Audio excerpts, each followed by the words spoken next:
Our pace of living leaves us little time for leisure. Our program will give you a chance to experience the fascinating world of traveling, extreme adventures, hunting and fishing. Each week we will take you to the most beautiful places of Kazakhstan.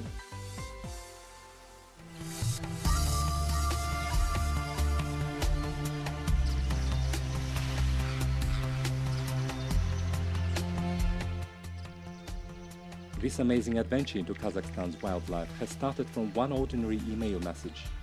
Benjamin, young owner of a Belgian acrylic paint producing firm, has successfully hunted a lot of roe deers and European deers in Europe, but dreamed of a real wild hunt in the mountains.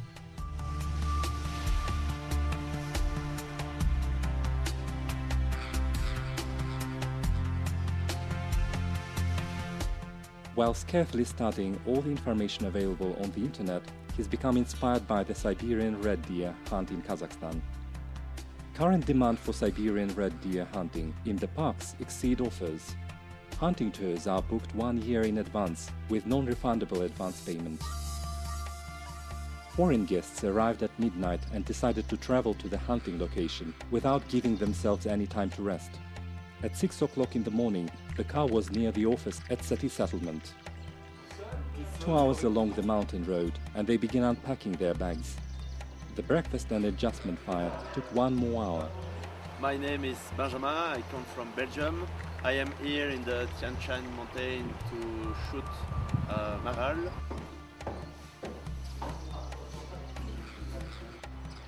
Benjamin has easily shot 3 bullets from 100, 200 and 300 meters with maximum dispersion of 5 centimeters from its Magnum 300 Win rifle. Besides that, the young man has showed good skills in horse riding and good fitness level. We stowed our massive load on the horse and went to seek hunting fortune. 1 kilometer away from the starting point, in spite of the late hour, we heard Siberian red deer's bell in the forest on the nearest mountain slope. Nicholas blew into the quail pipe and the deer without hesitation responded. "That's fantastic! Last year I spent a whole month in Altai and the Siberian red deer responded only 3 times to me," said astonished Nicholas.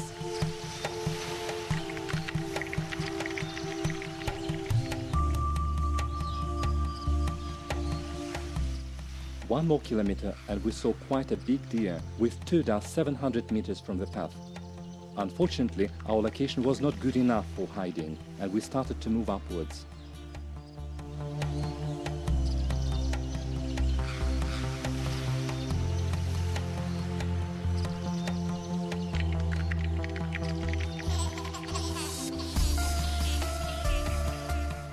At 5 o'clock in the evening, we set up a camp at the height of 2,800 meters above sea level near the spring. Alpine wallows were poached by deer and mud baths could be seen everywhere. Spruce forests were stretched along the mountain slopes from the south and east. On the south, the plateau met assemblage of ice rocks of Kingay Alatau's main range. Kyrgyzstan's territory lies behind it.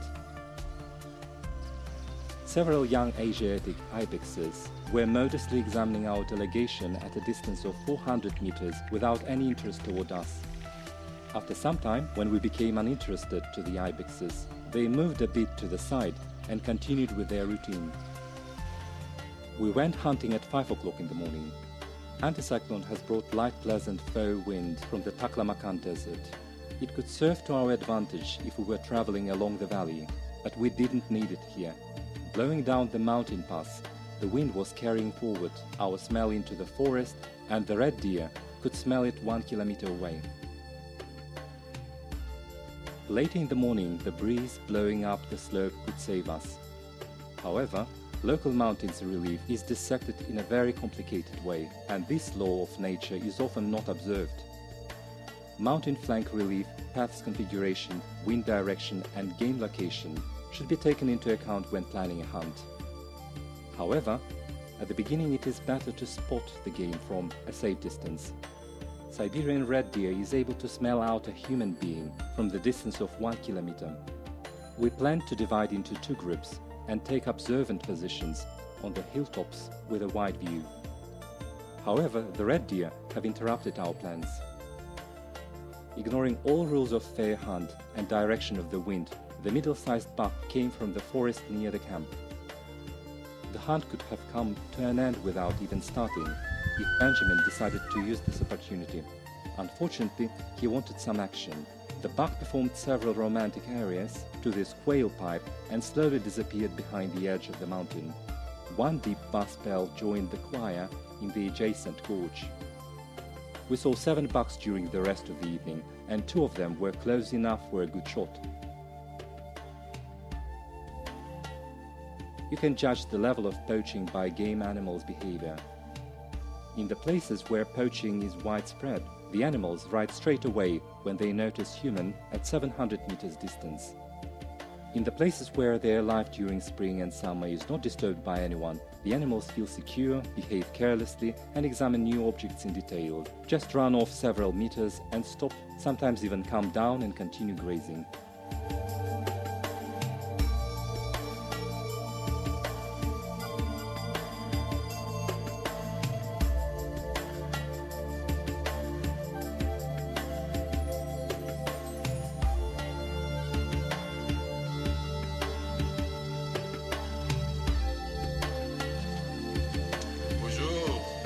Ça va, vous ici? Au fond des bois de chez nous. Bonjour mon boubou. Comment va mon boubou?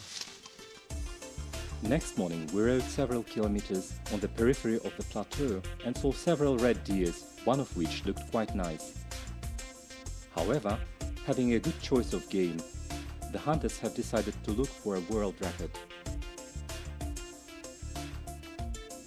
While we were crossing the open hillside, we have noticed sound of 40 animals 100 meters down our path, paying no attention to us.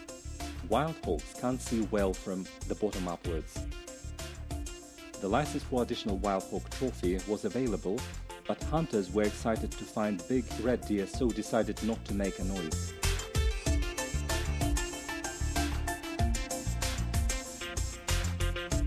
The wolves were running on one of the mountainsides.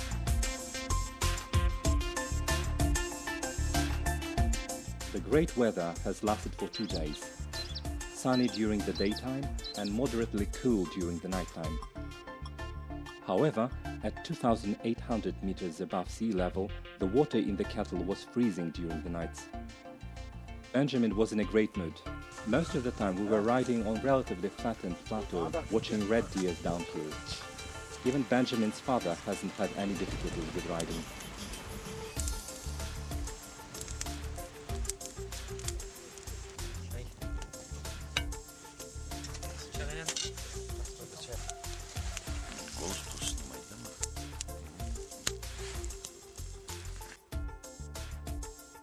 Small cloud appeared on the horizon in the middle of afternoon siesta on the 3rd day and destroyed our cloudless life. White and fluffy cloud has quickly turned into the storm one. The cyclone was approaching. The rain has started and has quickly changed into the powder snow. We've tried not to pay any attention to the snow, hoping to outweigh bad weather in the tents. However, the rangers have insisted on going down to the valley. In the morning, at new place on the gorge floor, we saw several red deer via spyglass. Alouette, gentille alouette, alouette, je te plumerai. Je te plumerai à la tête, je te plumerai la tête, et la tête, et la tête. Alouette. Il n'y avait pas de neige?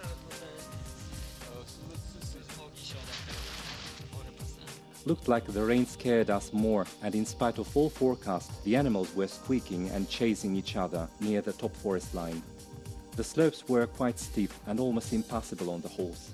The rangers have offered to stalk to the red deer by feet from the bottom upwards, but that was too far away. At this point, our guests have understood another peculiarity of our national hunt.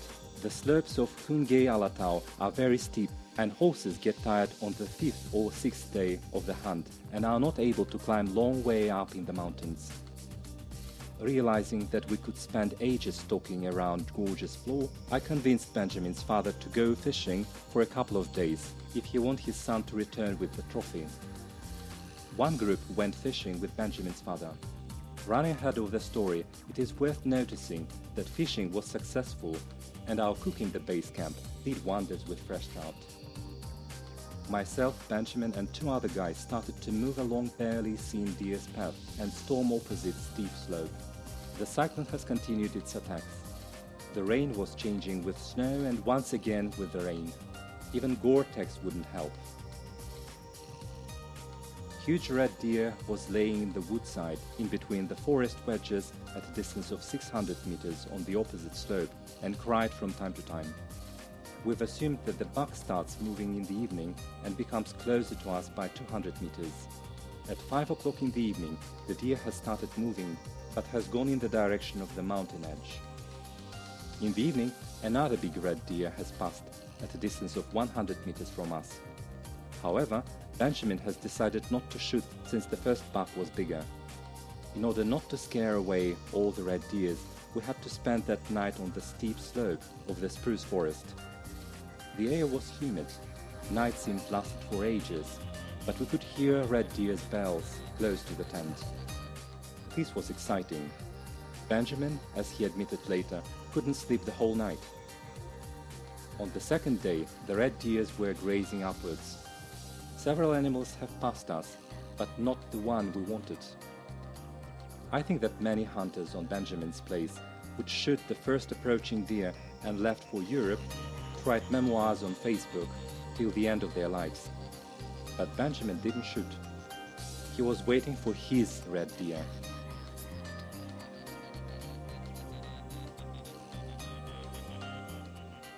Our buck was grazing 1 kilometer up the slope on the open territory.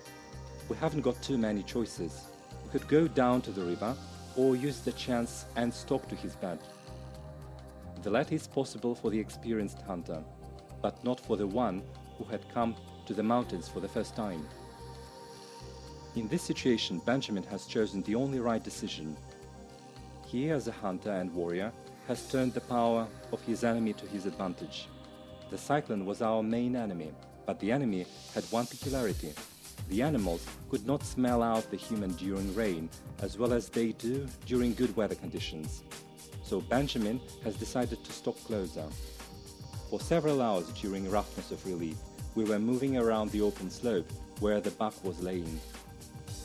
When we reached point-blank distance, we found out that only 450 meters separate us from each other. The distance was not 100% workable. Just 150 meters, Benjamin was creeping through the bushes of black juniper and pine. We were sitting on the slope and waiting for the shot.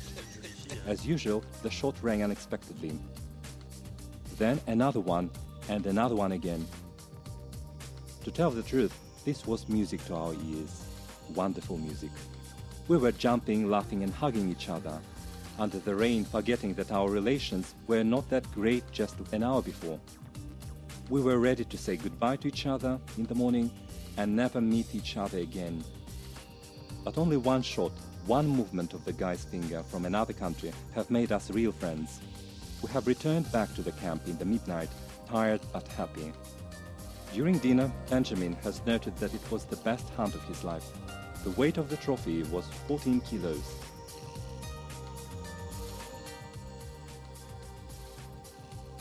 I could have also written that this was my best hunt and stuff like that. Maybe I'll do this later in my life, when I won't be able to go to the mountains, and this hunt will be remembered as one of the happiest moments in my life.